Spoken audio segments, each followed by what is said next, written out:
Friends, thank you for being here today. What if I told you that one of the most powerful, resource-rich geographic corridors on planet Earth is completely ignored by the very nation that controls it? How is it possible that a waterway capable of reshaping global trade and securing a continent's future remains little more than a whisper in our national conversation? We often think of national power in terms of military bases, international alliances, or sprawling financial districts.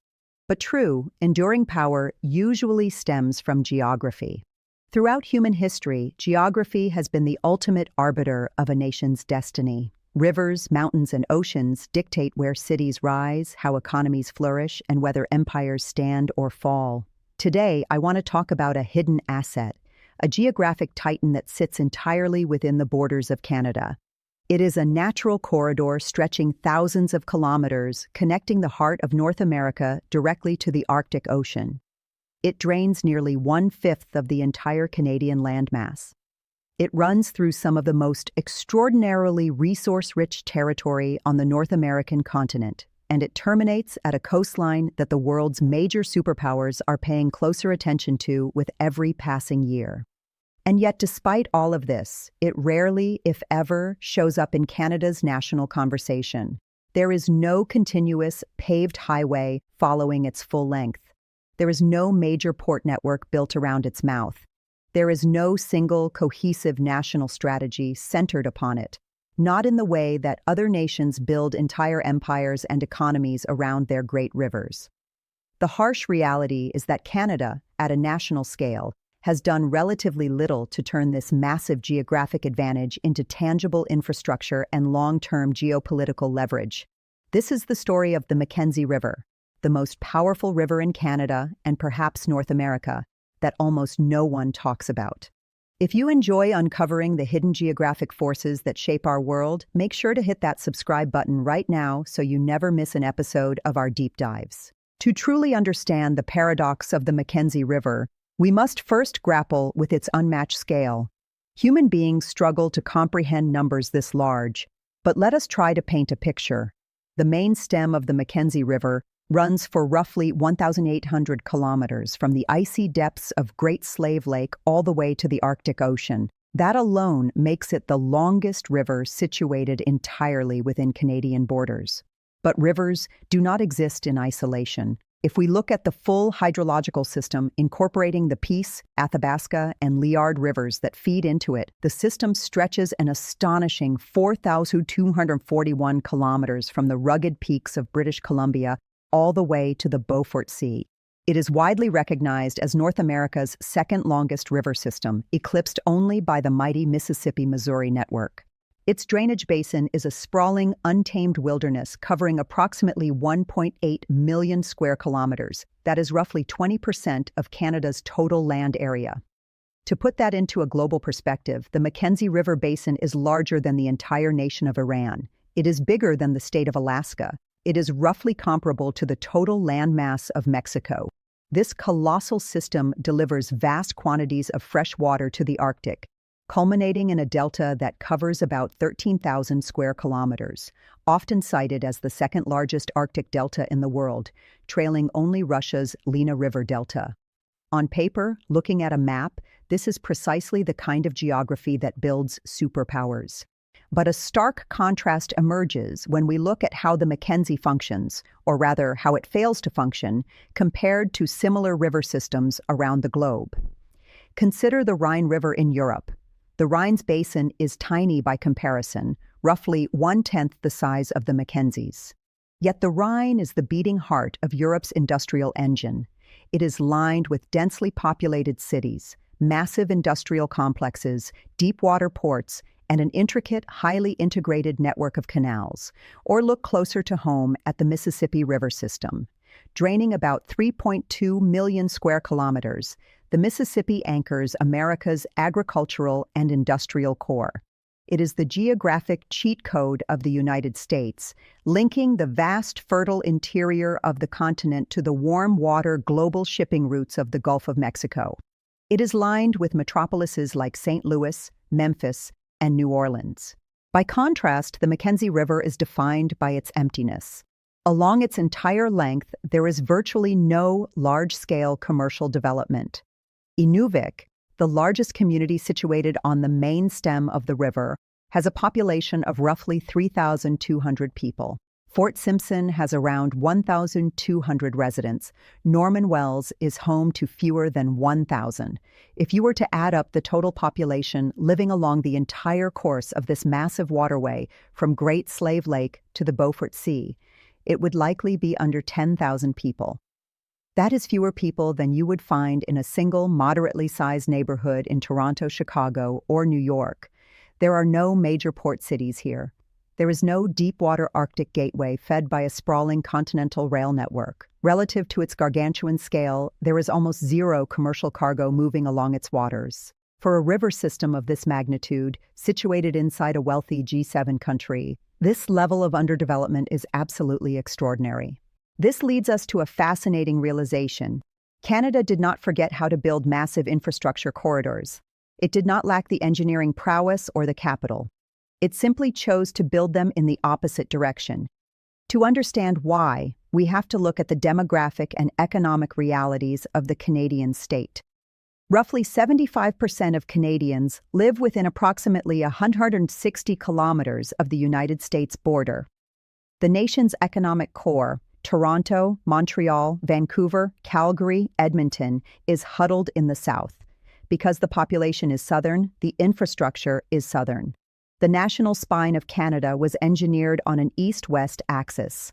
The Trans-Canada Highway, the Great National Railways, the labyrinth of oil and gas pipelines, and the deep-water ports were all designed to move people and resources horizontally across the continent or vertically southward toward the insatiable market of the United States. Think about the sheer scale of the St. Lawrence Seaway. Opened in 1959, the Seaway is an engineering marvel that connects the Great Lakes directly to the Atlantic Ocean. Today, it handles roughly 35 to 40 million tons of cargo annually, serving as a critical artery for North American trade. Canada, alongside the U.S., spent billions of dollars to blast through rock, build massive locks, and dredge canals to create that engineered shipping corridor. But when it came to the natural, ready-made corridor it already possessed stretching toward the Arctic, Canada invested almost nothing, at least in comparable nation-building terms. The real question is not simply why the Mackenzie is quiet. The question is why Canada deliberately chose not to build its empire around it. The answer becomes even more perplexing when we examine the continental-scale treasure trove that the Mackenzie River Basin contains. This is not just an empty drainage ditch. It is a corridor that ties together hydrocarbons, critical minerals, ancient forests, and boundless hydroelectric potential into a single cohesive geographic system. Consider the sheer volume of hydrocarbons, for instance.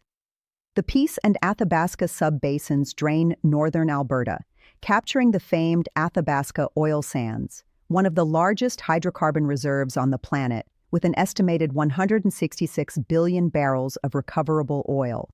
Further north, the Mackenzie Delta itself sits atop massive, proven natural gas deposits. In fact, back in the 1920s, oil was discovered at Norman Wells directly on the banks of the Mackenzie River, and it has been a producing oil field for a century. Yet the vast majority of these northern energy deposits remain stranded, deeply constrained by a lack of infrastructure to move them to global markets.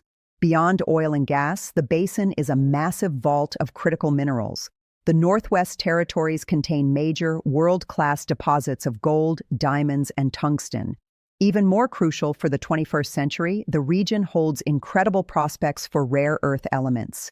These are the materials absolutely essential to high-tech manufacturing, advanced defense systems, electric vehicles, and the global green energy transition. The territory is already one of Canada's key diamond producers, but the industry is constantly bottlenecked by the same fundamental problem. How do you move heavy, raw materials out of incredibly remote locations cheaply and reliably when you don't have a dependable road or a port? Adding to this immense wealth, the basin is blanketed by the vast boreal forest, offering virtually limitless timber resources, and the hydrological power of the system is simply staggering. The Slave River, which feeds into Great Slave Lake and eventually the Mackenzie, features massive rapids and severe elevation drops. If these geological features were located in the southern United States or anywhere in Europe, they would have been dammed decades ago, transformed into massive hydroelectric projects anchoring entire regional power grids.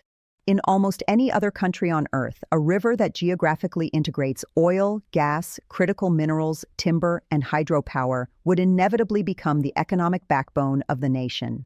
It would be the central artery around which logistics, industry, and population centers accumulate. That is exactly what the Mississippi River does for the United States. It links the resource belts of the interior to a predictable, year-round, warm water outlet. And right there is the structural difference that shaped Canada's historical choices. The Mackenzie's outlet is the Arctic Ocean. And for most of modern human history, the Arctic Ocean was not a highway. It was a wall. For the entirety of the 20th century, the Arctic Ocean was frozen solid for the vast majority of the year. It was not a viable trade route. It was not a reliable zone for resource extraction. It was a frozen, impenetrable barrier at the top of the world. Because the ocean was inaccessible, the river that led to it was essentially a road to nowhere. However, recognizing this geographic reality does not mean development was never attempted. Throughout the 20th century, there were multiple, highly ambitious plans to conquer the Mackenzie River corridor. Politicians and engineers drafted massive blueprints over and over again. Yet, almost all of them failed, stalled, or fell disastrously short of expectations, repeatedly defeated by a relentless series of physical and economic realities. Most obviously, there is the inescapable challenge of ice. The Mackenzie River freezes solid for 6 to 7 months every single year. It typically locks up in October or November, and the ice does not break apart until May or June. You simply cannot build a high-volume, globally competitive shipping economy around a waterway that nature forcibly shuts down for more than half the year. Capital investments require year-round returns, and the ice made that impossible. Even when the water is finally flowing, engineers are forced to contend with the ground itself, specifically permafrost. Much of the land flanking the Mackenzie corridor is permanently frozen ground. To the uninitiated, frozen ground might sound like a solid foundation. In reality, it is an engineering nightmare. When you build heavy infrastructure, like a paved road or a heated building, on permafrost, you inevitably change the thermal dynamics of the earth below it. The permafrost thaws, and when it thaws, the ground shifts dramatically. Paved roads buckle into unusable waves. Concrete foundations crack and sink. Pipelines require unbelievably expensive, specialized, elevated engineering just to prevent them from melting the ground and tearing themselves apart. A perfect example is the Inuvik-Tuktoyaktuk Highway, completed in 2017 to finally connect the Canadian highway system to the Arctic coast. This roughly 140-kilometer stretch of gravel road cost over $300 million to build. That equates to more than $2 million per kilometer, a price tag often described as 10 times the cost of building a standard highway in southern Canada.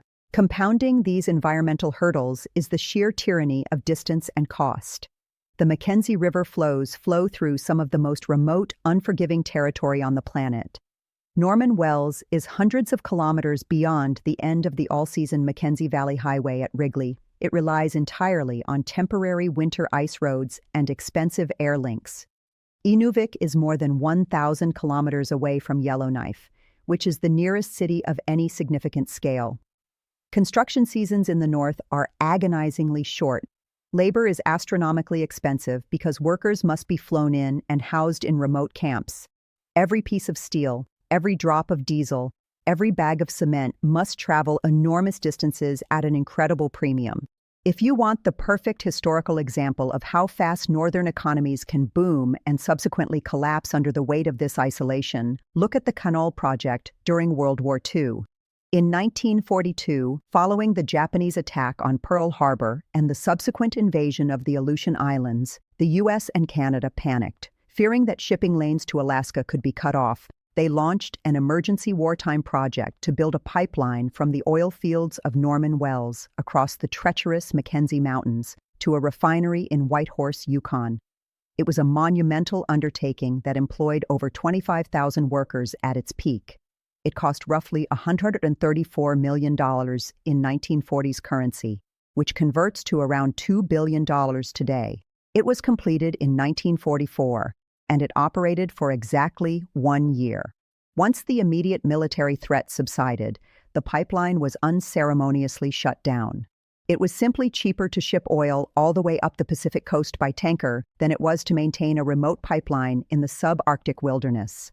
The equipment was abandoned where it sat, and the rusting remains of trucks and pipes are still visible in the mountains today. Because of these astronomical expenses, developers inevitably slammed into another wall, the undeniable pull of cheaper southern alternatives. For most of Canada's history, it was economically irrational to push north. It was always easier, cheaper, and faster to send resources south into existing, ravenous markets. Oil from Alberta could be piped directly to massive refineries in the American Midwest and Texas. Minerals could be flown out or trucked south to the transcontinental rail network. Agricultural products could be shipped through the established Great Lakes and Pacific ports. The North, economically speaking, remained strictly optional. And if a mega project somehow managed to survive the environment, the distance, and the economics, it almost always suffocated under extreme political and regulatory complexity. In the 1970s, a consortium proposed building a massive natural gas pipeline down the Mackenzie Valley. In response, the Canadian government launched the Mackenzie Valley Pipeline Inquiry, led by Justice Thomas Burger. It became one of the most exhaustive, culturally significant reviews of northern development in Canadian history. Justice Burger traveled to remote Indigenous communities, listening to the people whose traditional lands would be carved up by the project. The final report, issued in 1977, cited severe environmental risks and the unresolved land claims of Indigenous peoples, ultimately recommending a strict 10-year moratorium on the pipeline. It was never built. Decades later, in the 2000s, energy companies tried again with the Mackenzie Gas Project. This $16.2 billion mega project slogged through years of environmental reviews and regulatory hearings. It finally received approval in 2011. But by then, the global energy market had shifted. The United States was in the midst of a massive shale gas boom, flooding the market and crushing natural gas prices. The Mackenzie project was rendered economically unviable and was officially shelved in 2017. Between the freezing waters, the shifting earth, the agonizing distances, the southern shortcuts, and the endless political red tape, a towering stack of barriers kept winning year after year, decade after decade. It is the reason the Mackenzie River remains wild and undeveloped today. But I want to pause here and ask you, do you think Canada was right to abandon these massive projects given the sheer costs and environmental risks? Or was it a historic strategic blunder? Drop your opinion in the comments below. I read every single one. Here is where the story pivots. Here is what has changed, and why the Mackenzie River is no longer just a piece of remote Canadian trivia. It is becoming the focal point of a geopolitical game-changer. For most of the 20th century, the Mackenzie's Arctic outlet had zero strategic value because the Arctic Ocean itself had zero strategic value. It was a frozen wasteland. That is no longer true because the Arctic is not staying frozen. Climate change is rewriting the map of the world in real time, and nowhere is that more evident than at the top of the globe. The Arctic is rapidly transitioning from an impenetrable barrier into a seasonal maritime corridor and a highly contested geopolitical front line. The data is undeniable. In the 1980s, the Arctic ice cap covered approximately 7 million square kilometers at its summer minimum. By the 2020s, that coverage had violently shrunk to approximately 4 million square kilometers. The ice is not just receding, it is thinning. Some of the most robust scientific projections suggest that the Arctic Ocean could be entirely ice-free in the summer months by the 2030s or 2040s. This monumental environmental shift has immediate, earth-shattering practical consequences. As the ice pulls back, trade routes that were once the stuff of suicide missions for 19th century explorers start looking like highly lucrative, usable shipping lanes. The Northern Sea Route, which hugs the Arctic coast of Russia, has the potential to cut shipping times between Europe and Asia by as much as 40% compared to the traditional route through the Suez Canal. That represents massive savings in fuel, time, and money for global shipping conglomerates. Similarly, the Northwest Passage, winding its way through Canada's Arctic archipelago, offers similar strategic and commercial potential. And the major powers of the world are not waiting for the ice to disappear completely. They are positioning themselves aggressively right now. Russia is treating the Arctic like its manifest destiny. Moscow is investing hundreds of billions of rubles into hardening its Arctic infrastructure.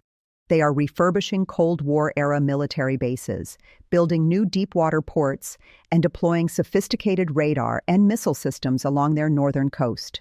Most importantly, Russia possesses the largest fleet of nuclear-powered icebreakers in the world, treating the northern sea route like a sovereign toll road that they control. Then there is China. China does not have a single inch of Arctic coastline, yet Beijing has officially declared itself a near-Arctic state. China is actively building heavy icebreakers, aggressively funding polar research, and seeking to invest in northern resource extraction projects across Greenland, Russia, and Canada. They are explicitly pushing for the creation of what they call the Polar Silk Road, a northern extension of their massive Belt and Road Initiative, designed to secure faster trade routes and lock down access to untapped Arctic resources. The United States, after decades of post-Cold War underinvestment in the North, is finally waking up. Washington is increasing its Arctic attention through Alaska, expanding its military footprint, upgrading its early warning radar systems, and scrambling to build new heavy icebreakers to project power into the high north. If we step back and look at the whole board, the picture is clear. Russia is militarizing and hardening. China is spending billions to buy its way in. The United States is waking up and expanding its capability. And Canada? Canada is not investing anywhere near the scale required to match this shifting reality. Yet, Canada possesses something that none of these other superpower nations can quickly replicate or buy. Canada possesses a natural continental-scale corridor leading straight from the resource-rich interior of North America to the western Arctic. The Mackenzie River offers the exact kind of direct, sovereign access to the Arctic that China is currently spending billions of dollars trying to artificially engineer. But there is a massive catch, the catch that decides the future of the Canadian North. Geographic access only matters if you build the infrastructure required to use it. And right now, Canada's ability to utilize the Mackenzie Corridor at a national, strategic scale is profoundly limited. This brings us to the ultimate strategic imperative. In the modern Arctic, presence matters. Legal arguments and diplomatic speeches do not secure sovereignty. Physical capability does. Canada firmly claims that the waters of the Northwest Passage are its internal, sovereign waters. The United States, the European Union, and much of the international community argue that the passage is an international strait, open to the transit of all nations. This is not a debate that will be settled in a courtroom or at a United Nations summit. It will be settled by facts on the ground and on the water. Sovereignty is strengthened by capability. It requires the ability to monitor who is in your waters. It requires robust search and rescue operations. It requires immediate environmental response capabilities. It requires consistent, undeniable, year-round operational presence.